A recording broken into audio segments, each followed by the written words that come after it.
Hello, I'm Claudio Vela, and I'm a research fellow at the University of Naples Federico II, based in Naples, Italy.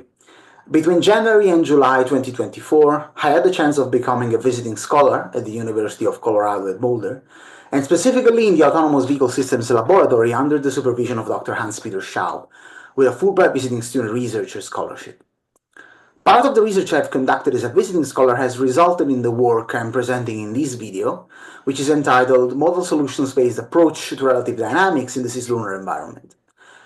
This paper was presented on January the 10th, 2025 at the 2025 AIAA SciTech Forum, which was held in Orlando, in Florida. And without further ado, I will start with the presentation. First of all, beginning with an outline. So we'll start discussing the context and the motivation behind this work. Then we will talk about the main contributions, starting with those related to the relative dynamics in the circular restricted three-body problem. We will then discuss the application of the modal decomposition methodology to this relative motion and the use of the coefficients of modal decomposition as relative orbital elements to geometrically characterize the motion and reformulate guidance and control problems. Afterwards, we will apply these methodologies to a test case by designing and performing an approach maneuver, and we will finally draw the conclusions. So let's start with a little bit of context. In recent years, we've seen a newfound interest in the cislunar environment, which is mostly related to it being considered a bridgehead for solar system exploration.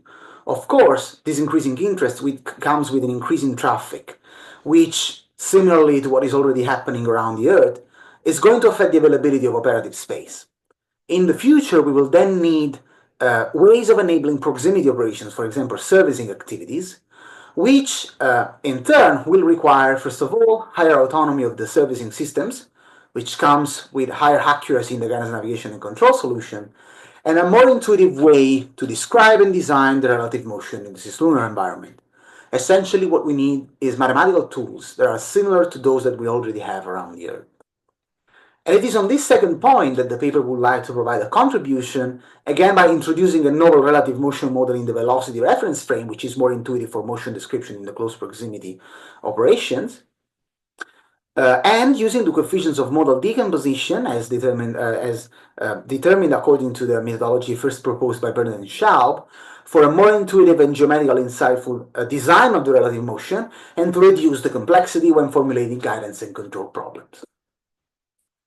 Let's first of all start with a description of the relative dynamics that, as we were saying, are defined in what we call a velocity reference frame, which is an orbiting frame in which one of the axes, the y-axis, is always instantaneously aligned with the target velocity vector.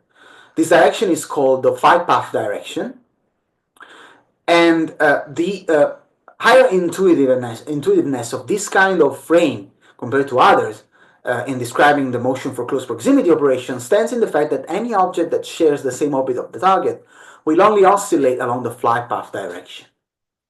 To represent the absolute motion, we have chosen to use a moon-centered reference frame, which similarly to the more classical synodic barycentric reference frame, rotates with the Earth and the Moon, but it is centered in the Moon so that a more intuitive description can be provided for those periodic trajectories that are closer to the Moon than they are to the Earth.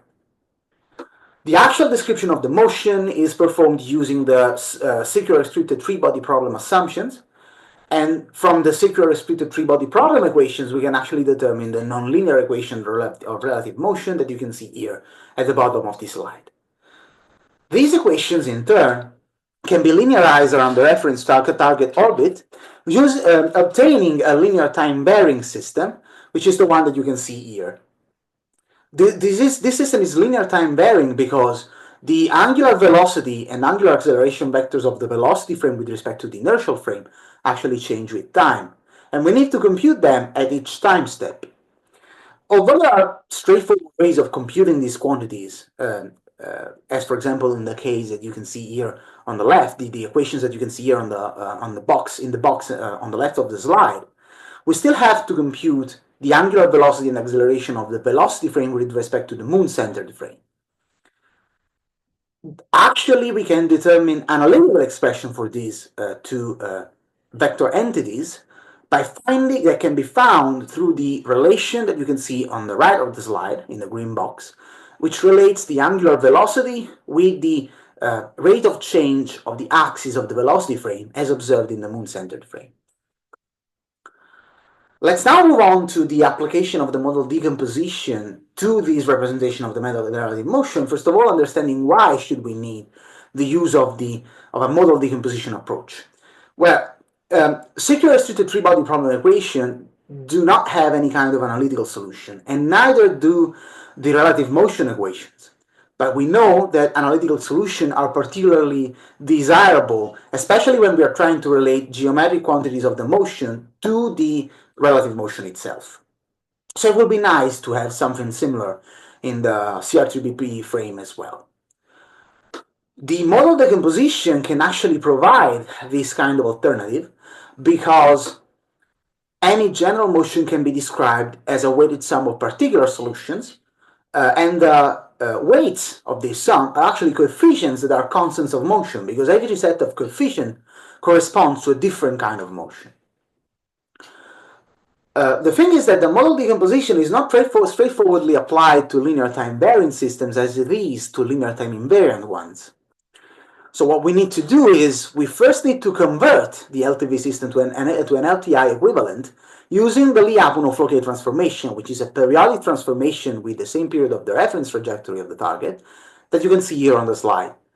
Of course, this transformation is determined for non-forced LTV systems, so systems in which the input term is not present.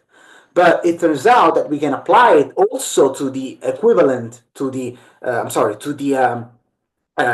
forced system, so to the system to which an input is applied. Of course, the resulting LTI system will not be perfectly LTI, but the mathematical representation will still be the same. And after that, we can then apply the model decomposition to the linear time invariant system, and we can map it back to the linear time varying state space. The application of the model decomposition goes through three steps. First of all, we study the eigenvalues and the eigenvectors of the LTI system. For a perfectly periodic orbit, we expect a real couple of eigenvalues corresponding to what we call the stable and unstable modes of motion. So exponential drift towards and away the target. A complex conjugate couple corresponding to a center mode, which is essentially an oscillatory motion around the target in the LTI state space, which usually combined with the Lyapunov-Floquet transformation will result in a quasi-periodic motion around the target. And finally, a zero eigenvalue with a geometric multiplicity of 2 representing a trivial mode, defining essentially an offset and a linear drift with time. Of course, when we find ourselves in an actual system, we'll not really have exactly a zero eigenvalue.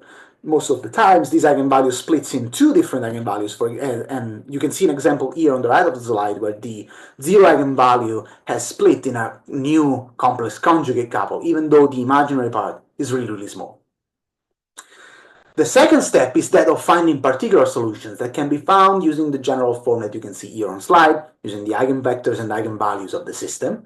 Of course, both eigenvectors and eigenvalues will have both real and imaginary part. So each particular solution will have a real and an imaginary part. We can sum these particular solutions into the general one and then convert it back to the LTV state space. But once again, the only physical quantity of interest is the real part that is related to the solution. So what we can do is we can refactor the particular solution by combining them, so that we can only retain the real part, so the physically interesting one. Let's now see how can we use the coefficients of model decomposition as relative orbital elements. As we were saying, they essentially provide a valid alternative for relative motion description, and essentially their state space is a new state space for the representation of the motion. For this reason, the coefficients can be used for design, they can be used to reformulate guidance and control problems. But how we can do that? Well, in one way, if we want to provide a geometrically insightful design of the motion, we need to geometrically characterize the equations and then relate the coefficients of model decomposition to that geometrical characterization so that we can obtain design equations relating the coefficients and the geometrical quantities. For the control, for the reformulation of guidance and control problems, we need to find a way of representing the effect of control actions on the coefficients. Let's start with the first one. So let's first go through the geometrical characterization of the relative motion. How can we find these relations between the coefficients and the geometrical properties? The general structure of the solution that we saw previously is essentially a combination, a product between the Lyapunov-Floquet transformation and the LTI solution to obtain the Cartesian representation of the motion. The LTI solution essentially gives us the trend of the motion. The Lyapunov-Floquet transformation adds an oscillatory behavior to that. So we can approach this problem by, first of all, reformulating the LTI state space to obtain geometrically relevant formulations, essentially letting the geometrical parameters pop out of the equations. Then we can move to the LTV state space and analyze the upper and lower limits of the motion so that we can obtain limit quantities to design the motion. I'm thinking, for example, of bounds of a bounded motion. Finally, we can relate these limit quantities to the coefficients so that we can obtain our design equations. In the following, we will see a few examples of how we can do this, starting, for example, with a natural approach trajectory along the flight path direction that can be obtained using what we call a stable mode, so drift towards the target. We found a way of relating the coefficients to the minimum target chaser separation at the end of the approach, so that by setting the latter, we can obtain the coefficients that satisfy this condition. And we also found a way of characterizing the envelopes for each component of the Cartesian states of motion in the Cartesian state space. A second example is that of a natural bounded motion for target inspection that can be obtained activating a center mode, so obtaining a quasi-periodic motion around the target. We can actually set the radius of a keep-out sphere around the target, and from that determine the coefficients that satisfy the condition, as you can see on the right of the slide. And actually, we can also find relations that characterize the superior and inferior bounds of motion. As a last example, we can also use the trivial modes to determine what we call old conditions. So essentially, bounded motion along the flight path direction that repeat indefinitely over time. We call them old conditions because if we think about it, we can use them, for example, as intermediate states, intermediate bounded states between different maneuvers. And we can do that, again, by relating the coefficients to the minimum target chaser separation that we want during this bounded motion, so to the lower bound of the motion. As for the guidance and control problems reformulation, let's think of what we were saying about the coefficients. They are constants of motion. So if we change the coefficients, we are actually performing a maneuver. We are transferring between different relative trajectories. So we can start from the integration constants variational equations, ICVE in short. There are this very nice equation in this yellow box on the left of the slide.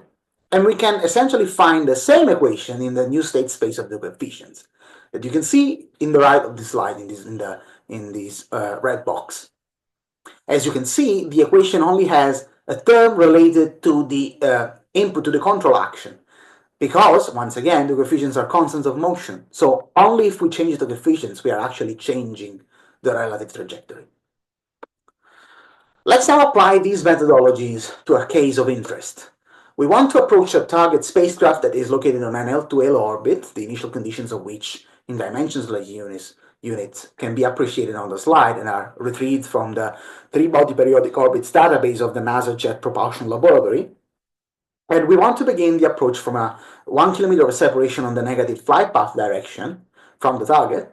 And we want to get to a target chaser separation of 25 meters on the negative flight path direction. We are going to perform only impulsive delta V's, and we want to perform an inspection of the target in the meantime. So we start by designing the intermediate states of the approach, and we do that by designing a gradual approach toward the target, passing through inherently safe conditions, so only bounded motions. We split the approach in 3 phases. The first phase is an approach along the negative flight path direction that can be essentially done by setting 3 intermediate old conditions. So by essentially setting bounded trajectories along the flight path direction, defining the minimum admissible target chaser separation, along which the system can jump and move to gradually approach the target. At the end of this approach, we start with the second phase, on which we want to transfer on the quasi-periodic bounded motion that is used for inspection by defining a keep-out sphere of 25 meters of radius. After that, we coast on this relative motion for 5.05 orbits of the target orbit to perform the inspection. The last phase is that of essentially jumping off of this inspection motion onto a new bounded trajectory along the flight path direction, once again designed using the trivial modes, with a minimum target chaser separation of 25 meters. This is our target state. After that, we'll also conduct a full orbit propagation so that we can verify that the condition is met. To evaluate the impulsive control actions, we have essentially reformulated the optimal transfer method proposed by Guffanti and D'Amico using the new state space of the coefficients that you can see on the left of the slide. That's the optimization problem we are trying to solve. But according to the method proposed by Guffanti and D'Amico, we can actually split this problem in two by first solving a second-order Cohn program to find the optimal impulse direction and coefficient in the state space of the coefficients, so that we can find the optimal impulse times and directions in the Cartesian state space. And then we can solve a linear system to find the magnitudes of the impulses. The approach maneuver that we have found with this methodology is the one that you can see here on this slide. We will now discuss the single phases separately. In the first phase, as you can see, the approach along the flight path direction kind of resembles that of a series of radial ops along the flight path direction, as those that we would observe in a near circular orbit centered around the Earth. As you can see, in each jump requires two impulses to be performed, one at the beginning, one at the end, with the exception of the last jump that requires three impulses. As for the errors on the final state that is achieved, we've observed errors on the first and sixth coefficient, corresponding to a residual exponential drifting motion, and on the fifth coefficient, which is a residual linear drifting motion. However, the time between the maneuvers is not enough to let the errors build up. In the second phase, as you can see, the system requires three impulses to move from the target bounded motion onto the bounded or quasi-periodic bounded trajectory on the target for inspection. And as for the errors on the final state, the one that is achieved, we see the largest error on the coefficients are on the first, the sixth, and the fifth coefficient. However, these errors kind of balance out among them, allowing us to achieve the final state. In the last phase, expectedly, we require three additional impulses to jump off of the inspection trajectory, with a cost, a total delta V, that is quite similar to the previous one.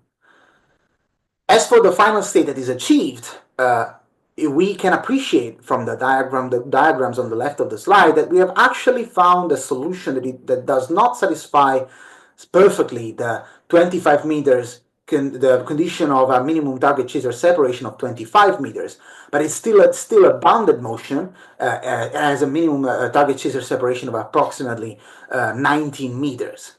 So it's still a good solution for the approach. So let us now draw the final conclusions of the work. So we've introduced a novel formulation of the relative motion in the velocity reference frame, and the analytical formulation is available. An analytical formulation is available for angular velocity and acceleration terms. We have applied the modal decomposition methodology to the relative motion in the circular restricted three-body problem, so to relate the coefficients to the geometrical properties for easier design, and we have derived the ICV equations for the formulations of guidance and control problems in the coefficient state space. And we have applied these methodologies to an example case of an approach maneuver towards a target on an L2 halo orbit, showing that overall the approach is conducted with a relatively small cost of 2.1 centimeters per second approximately. In the future, we would like to further develop this work by extending the application to more complex formulations, so including perturbing actions, the eccentricity of the moon around the Earth, so that the model can be improved and for more reliable motion design and more reliable guidance, navigation, and control applications. And we would also like to improve the impulsive transfer formulation so that we can essentially search the state space autonomously instead of us designing the relative states if not required. Lastly, I would like to take 1 minute to, first of all, thank the University of Colorado Boulder and the team of the Autonomous Vehicle Systems Laboratory for the great opportunity they gave me during those very nice 6 months as a visiting scholar. And of course, the Fulbright Foreign Student Visiting Student Researcher Program, sponsored by the US Department of State and the Italian Ministry of Foreign Affairs, for the financial support during this adventure. With these, I conclude my presentation, and thank you very much for your attention. And of course, if you're interested in this work and want to find out more, and there's a lot more to find out, please take a look at the paper. See you next time.